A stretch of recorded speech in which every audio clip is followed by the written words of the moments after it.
कलअदम करार दी गई तंजीम जम्मू कश्मीर जॉइंट अवामी action committee की जानिब से पाकिस्तान के ज़ेर इंतज़ाम कश्मीर में जारी एहतजाज को 2 हफ्तों से ज़ायद का अरसा गुजर चुका है।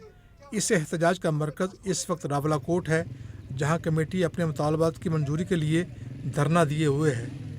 हुकूमत ने सिक्योरिटी एहलकारों पर हमलों और आवाम को तशद्दुद पर उकसाने के इल्ज़ामात आयद करते हुए जॉइंट अवामी एक्शन कमेटी पर पाबंदी लगा दी है।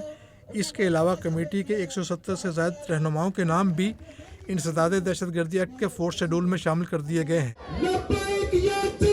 BBC ने धरने के शुरका से बात की और उनके मुतालबात और आइंदा का लाएअमल जानने की कोशिश की। तहरीक है पिछले 3 साल से ये जारी और सारी है। इस तहरीक के निकात क्या है? ये लोग तालीम मांगते, इलाज मांगते, ये इंसाफ की सहूलतें मांगते, और इस तरह से लेकर जो महाजरीन की नशिस्तें थी, जो यहाँ के हक़ हुक्मरानी को मुतासर करती थी, जो हक़ हुक्मरानी को कॉम्प्रोमाइज करती थी, उसके ऊपर ये तहरीक थी। एक्शन कमेटी के मेन मुतालबात हुक्मरानों की मुराद का खात्मा है, कश्मीर का एयरपोर्ट है, 12 माजरीन नशिस्तें हैं और इसी तरह के दीगर हमारे मुतालबात हैं। 38 मुतालबात हैं जिनके ऊपर हुकूमत ने हमारे साथ 4 मरतबा माहिदा किया है इन मुतालबात की मंजूरी के लिए, और वादे किए हैं जो अभी तक ताहाल पूरे नहीं हो सके। रावलाकोट शहर के चारों अतराफ जो है वो इस वक्त हमारे 6 धरने जो है वो लगे हुए हैं 10 जून से, जो इस वक्त तक जारी और सारी हैं, और ये हमारी एक हिकमत अमली है। और हमारा जो लॉन्ग मार्च था वो बरकरार है, वो किसी वक्त भी हम जो है वो फैसला कर सकते हैं मुजफ्फराबाद की तरफ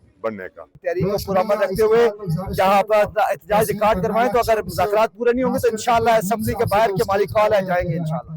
हुकूमत का मौक़िफ़ है कि जॉइंट अवामी एक्शन कमेटी के बेशतर मुतालबात पहले से ही तस्लीम किए जा चुके हैं, जबकि मुहाजिरीन की 12 नशिस्तों का मामला एहतजाज की बजाय कानूनी और आइनी तरीक़ाकार के ज़रिए ही हल हो सकता है। ताहम कलअदम करार दी गई जॉइंट अवामी एक्शन कमेटी ने मुज़ाकरात के लिए अपनी शराइत पेश की हैं।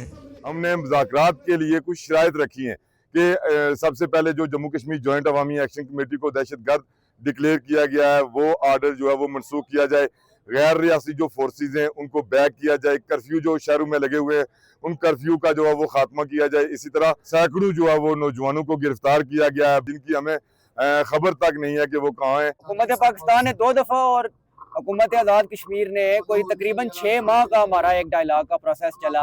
हम वही लोग हैं, वही आम शहरी हैं जिनके साथ हुकूमत ने मुज़ाकरात भी किए। कौम, ये लोग ओवरसीज़ कश्मीरीज़ पूछना चाहते हैं कि इन 2 दिनों के अंदर आखिर क्या हुआ कि हम 5 जून को जो है वो कलअदम करार दे दिए गए।